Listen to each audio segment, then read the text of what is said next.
来吧，新玩具蒙皮猴的擎天柱，正好它的修正版出来了，我们来拍一个逆变。首先来看这回的纸品方面，一份说明书，同时还有配件的替换说明。哇，字里行间言语中透露着满满的卑微感。确实啊，这款产品在大货刚出来的时候也是哀鸿遍野。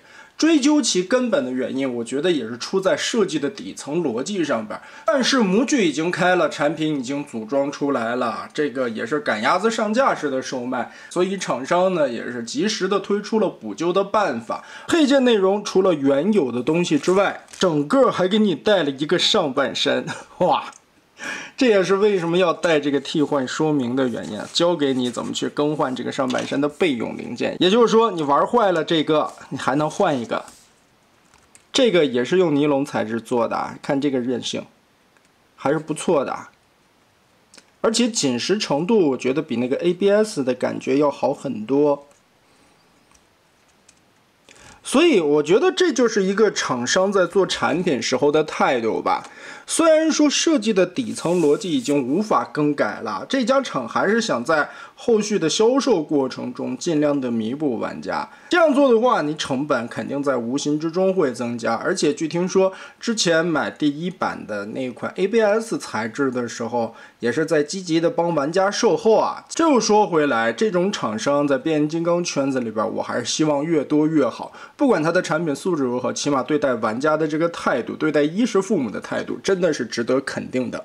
回头想一想，高贵的某家产品连售后都没有，所有的渠道不管从哪里购买的产品，中奖自付。你想要个补件门儿都没有，我开盒都是裂的。变形的过程其实依旧挺纠结的，还是我之前说那个观点，它是设计底层逻辑的问题。首先，油箱这个地方和裙甲先卸开，第一步就别扭啊。找一点角度，把这个腿胯部的这一块旋转个90度，腾开一些空间。哎，这样摆放。然后我们找点角度，抠开车门。哎，你别说，这玩意儿扣的还挺紧的。把上半个玻璃先压下来。所以这一款把玩的时候，我真的是尽量不想用工具来做变形啊，但是没办法，手指头操作不过来。一个是因为零件太纤细了，这款玩具本身就小；第二个，变形的空间太局限了。好，门整个的掀开之后，哎呀，纠结的下一步又要来了，拆胳膊。胳膊中间这里，小臂连接身体的位置中间有卡榫连接，然后你还得让出来外侧的这个板子。哎，你看烟囱又掉了，拔松这个肩关节，哎呀，好极限的尺寸呐！好了，让出来，赶紧把它折叠90度缩回去。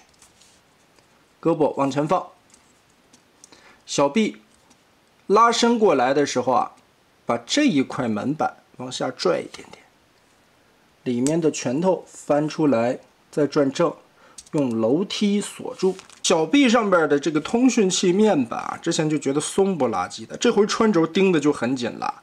好的，两只胳膊变好，虽然说这回料子上边有一定的加固和修正吧，但是这个烟囱还是挺容易掉的。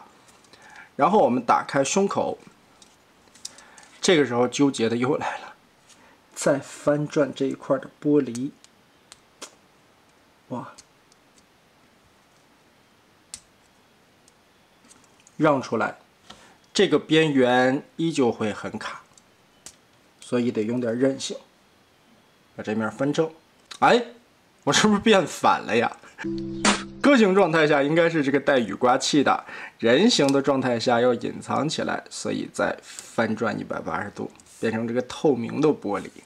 嘿嘿嘿，气氛这么热烈啊！脑袋180度旋转抠出来。天线的位置其实也是挺容易掉的，跟烟囱是一样的问题啊，扣子太浅了。但是还是之前我们说的啊，在一款这么小的玩具上面头雕做那么多分件的零件，其实没有必要啊。但听说厂家后续呢还是会做一个重新开模的头雕的，零件就少很多，简单很多啊。到时候看怎么去替换吧，还得上工具。哎，把这个边缘放平，背包卡进去，胸口这一块领导模块仓拉起来，翻转180度，填好，这个胸就可以盖上了。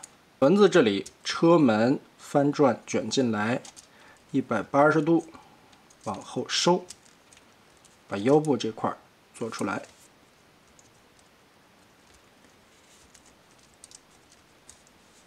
然后很碍事的这2个倒车镜，填补住胸前的2个窟窿。说白了，纯粹靠它去挡肉的。哎，这回腰部解放开了，我们就可以扭正，折叠上来，然后用这一块的边缘去卡车窗下方的凹槽，把胸口加固锁住，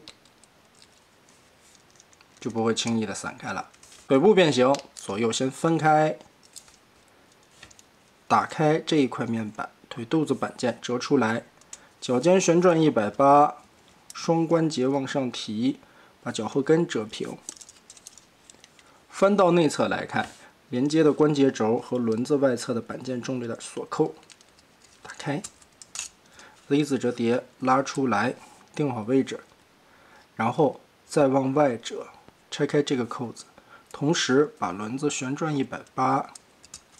放回来，然后腿肚子这块盖板卡回来，同时锁住膝盖的黑色卡槽，油箱松。于是蒙皮猴这款小比例擎天柱的逆变就完成了。如果你更换这个尼龙的材质的话，就会放心很多，这个柔韧性相当的不错啊。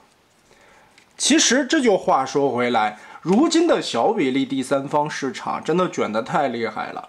而且做擎天柱的话，前面几家已经把该做的都做得很厉害了。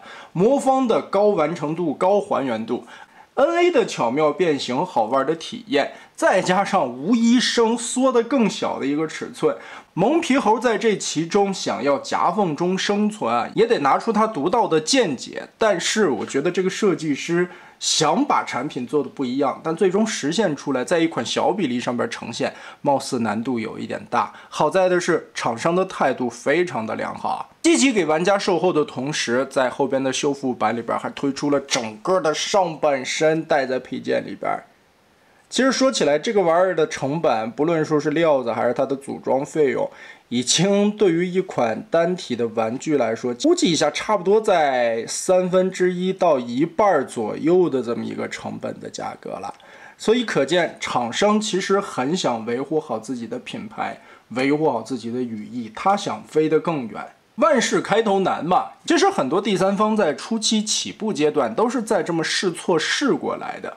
曾经的 FT 又如何？当年不是因为透明的震荡波还砸了一批，铁渣的中奖也是悉数的召回，每一个进行零件的更换和补修，这样也是赢得了不少的口碑，以至于到了如今还屹立在第三方的大比例圈子里边广受好评，甚至价格都被道爷炒得特别高。